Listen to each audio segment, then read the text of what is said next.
EVO.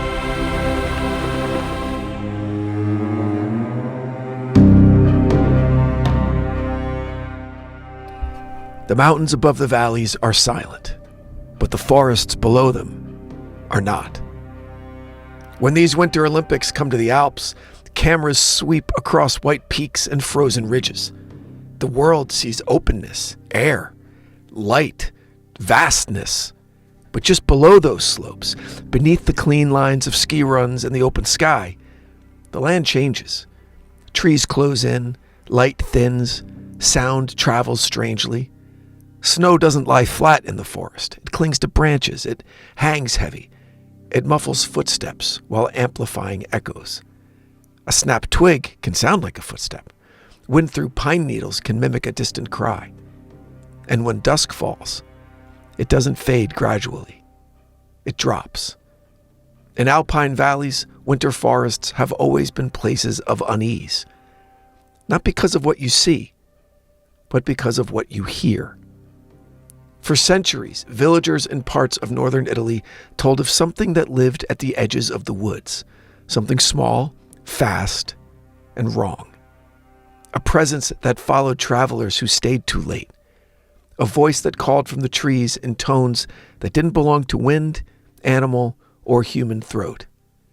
They called it the Baladisc. In a few minutes from now, we're going to reach the moment when a man ran out of the forest swearing something had screamed his name, but from a place that no human being could have been standing.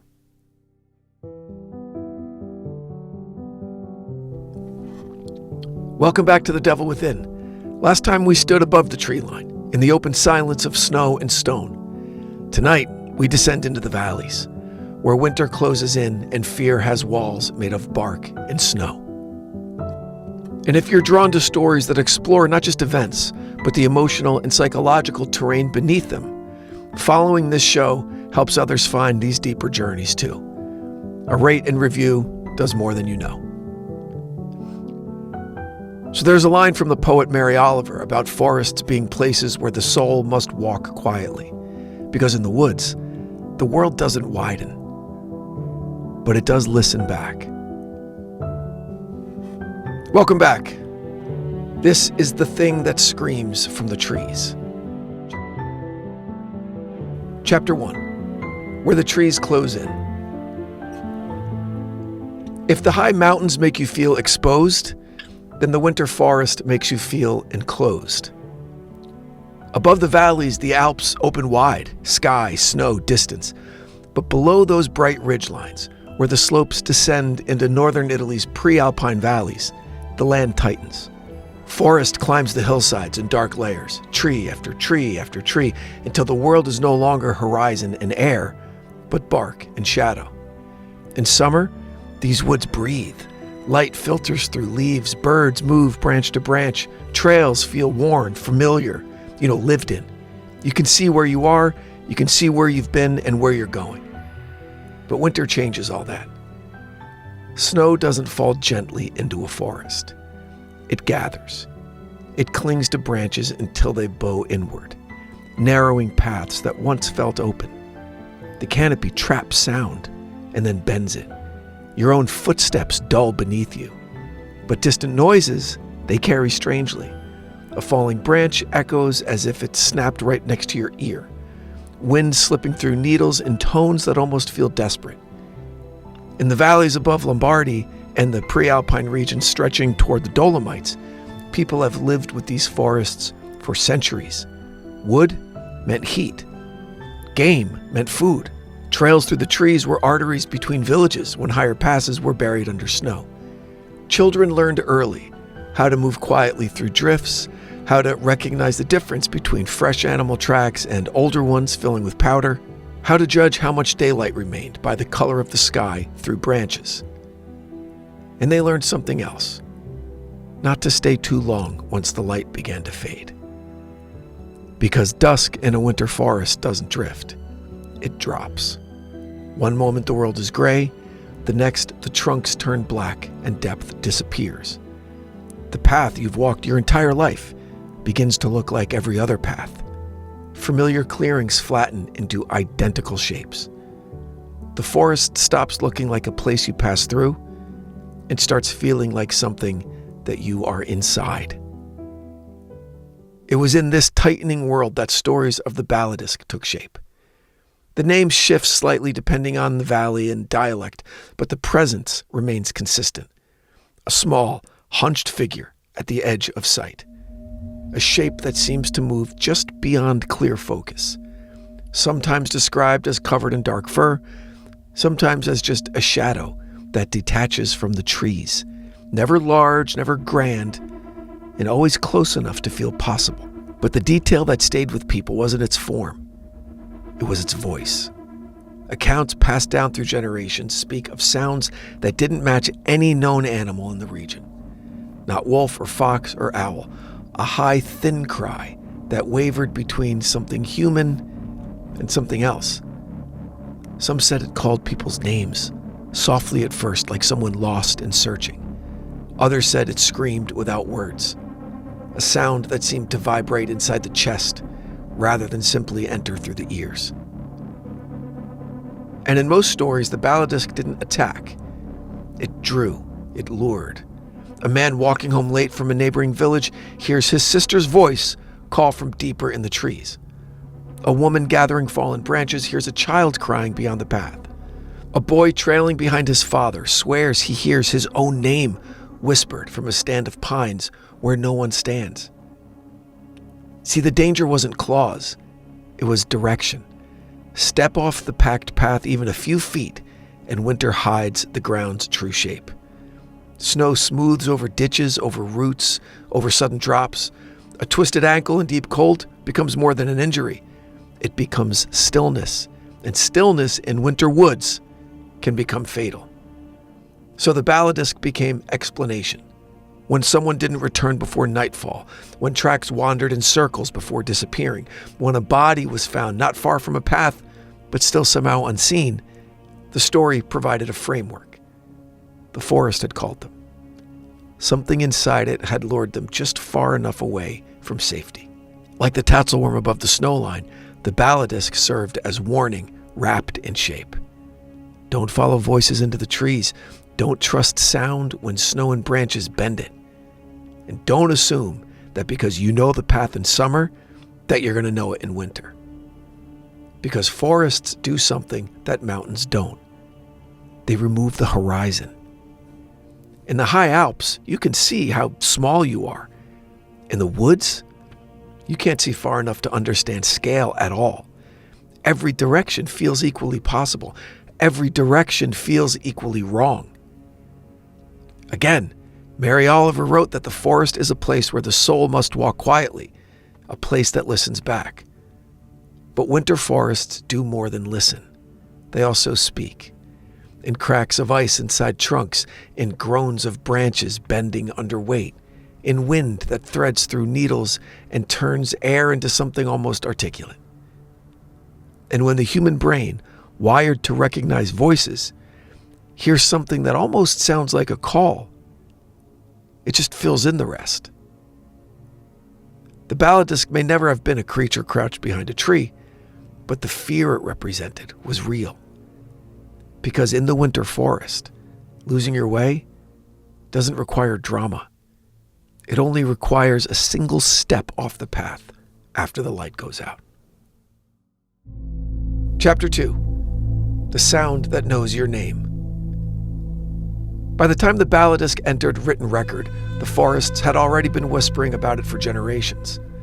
Unlike grand legends that arrive fully formed in books, this one seeped outward slowly, carried by woodcutters, hunters, and shepherds whose lives kept them near the tree line long after others retreated to hearths and lamplight. The first references appear not in dramatic folklore collections, but in parish notes and local accounts. Mentions of strange cries in winter woods, of voices heard where no one stood, of people found disoriented and terrified only a short distance from familiar paths. These weren't heroic tales. They were uneasy ones.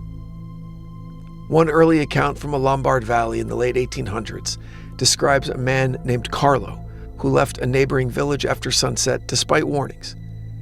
The path between the villages was well known, a narrow trail winding through pine and fir, used daily in warmer months and still navigable in winter if the snowpack was stable. But Carlo never made it home that night.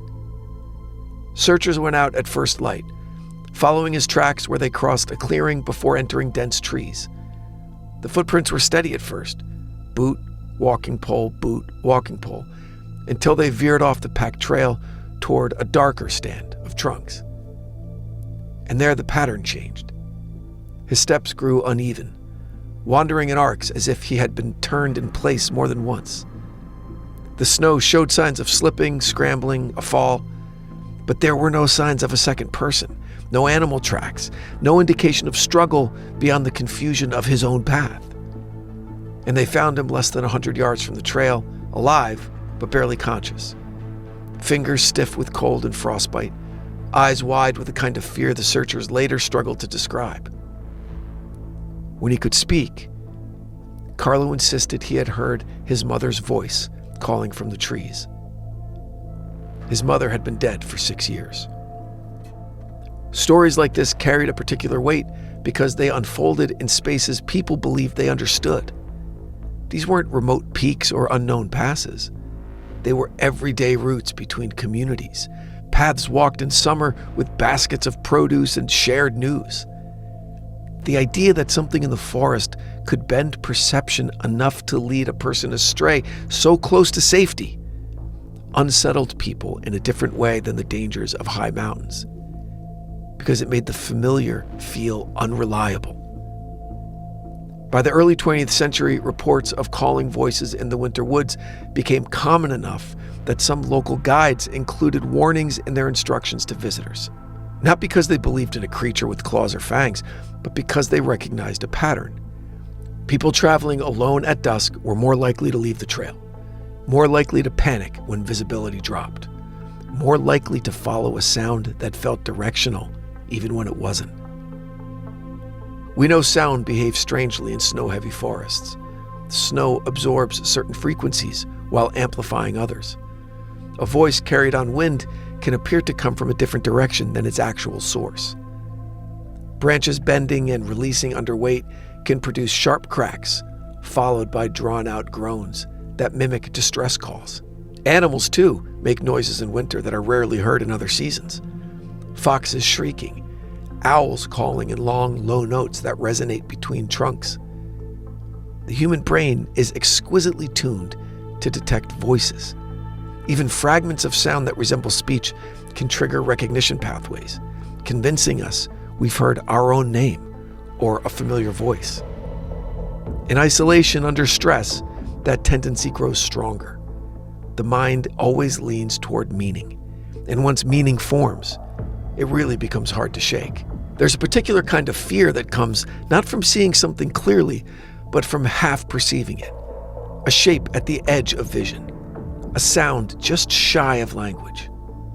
In these gaps, imagination doesn't drift lazily. No, it sharpens. And the Baladisc thrived in those gaps. Villagers described it as small because small things move quietly and slip between trees. They described it as close because the forest feels close. And they gave it a voice because sound travels farther than sight in winter woods.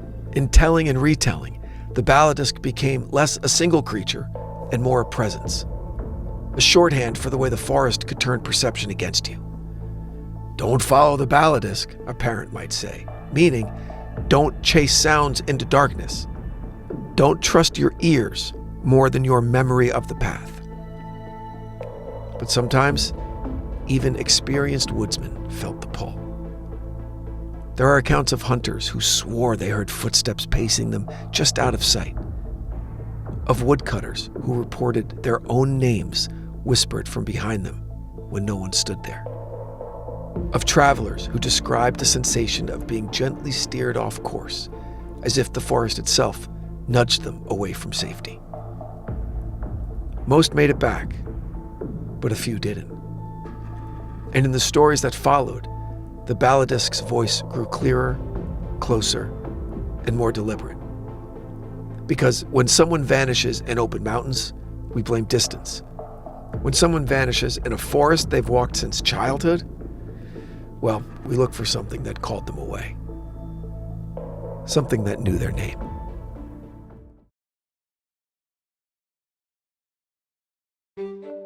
Chapter 3. The Devil That Answers Back. So what did they believe was calling to them? Not wind, not echo, not memory playing tricks. Something that listened and then responded. That's what makes the Baladisc different from so many other folkloric creatures. It wasn't described as a predator in the traditional sense. It didn't stalk, it didn't chase, and it didn't pounce. It did something much more subtle and far more psychologically precise. It answered. A man hears his name called from behind him. He turns, no one there. A woman hears what sounds like her daughter crying deeper into the trees, so she steps off the path. A boy hears his father's voice just out of sight, though his father is walking right ahead of him. The danger wasn't force. The danger was recognition. Because again, our brains are wired to prioritize familiar voices. Long before written language, voice meant safety. It meant belonging or direction. Hearing your name triggers a reflexive response. Attention sharpens, orientation shifts. It's not a choice. It's purely biological.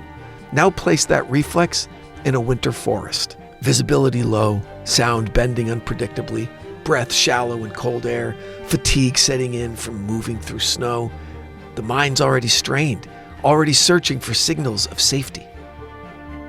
Then a sound emerges that feels personal. Even if it's only wind slipping through branches in a certain pitch, even if it's the crack of a trunk shifting under the weight of snow, even if it's an owl's call refracted by trunks and distance. If it almost sounds like a voice, the brain's just going to finish that sentence. And that's not imagination in the whimsical sense. That's evolutionary survival wiring, misfiring in an environment it didn't evolve for. In forests, humans are not the apex predator. We're navigators moving through the complexity. We depend on sound to interpret what we can't see. But winter changes those acoustics. Snow absorbs and redirects. Dense trees can scatter echoes. A sound can arrive from a direction opposite its source. The forest becomes a maze, not just of space, but of signal. And in that maze, the mind continuously, desperately looks for meaning. The Baladisc may have been the story people told to entertain that vulnerability. A shape placed at the center of a sensory trap. A creature blamed for the moment when instinct overrides logic, when a person knows the path better than their own kitchen, still steps off it because something felt more urgent than direction. There's also something deeper at play. Isolation alters perception. Studies in modern environments, from polar expeditions, long solo treks, and high-altitude climbs, they all show that prolonged isolation can heighten sensitivity to sound and increase the likelihood of misperceiving neutral stimuli as meaningful. So the brain, deprived of social cues, just begins to manufacture them. A branch scrape becomes footsteps. A gust of wind becomes a human whisper. It isn't madness. It's the mind trying to restore connection. Again, maybe the Baladisc never was a forest creature. Maybe it was the echo of the human need not to be alone in a place that doesn't know we're even there. Because here's the quiet truth beneath the legend. Forests don't call names. They don't recognize us. They don't distinguish between the experienced woodsman and the lost traveler. They respond only to weight and wind and weather. And that indifference is difficult for the human nervous system to accept. We would rather believe that something answered back, even if that something leads us away from safety. So the devil within in this valley story may not be fear itself. It may be the reflex to follow what feels familiar, even when that familiarity is an illusion. The part of the mind that trusts a voice over a map. The part that chooses connection over caution, even in a place where that connection is impossible. Because a voice, even a false one, feels warmer than silence. And in winter woods, warmth is life. But following warmth without verification, well, that could be fatal. So the Baladisc endured, not as a monster to be hunted, but as a warning to be remembered. A way of telling children and adults alike, trust the path more than the sound. Trust your memory of direction more than the pull of something that might feel personal. Because the forest doesn't need claws to take you. It only needs you to turn.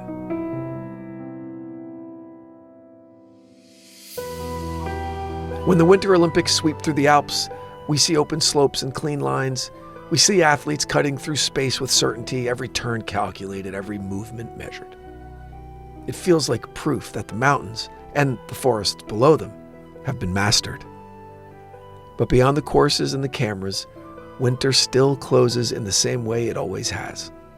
The woods still swallow light, sound still bends, and the human mind still searches for meaning in places that offer none.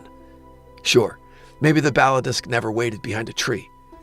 Maybe it lives in the moment we mistake an echo for a call and step away from the path we know. Because being alone in a silent world is hard. Hearing something answer back is just easier, even when it leads us deeper into the dark. Next time we leave the forests behind and step into a different kind of fear.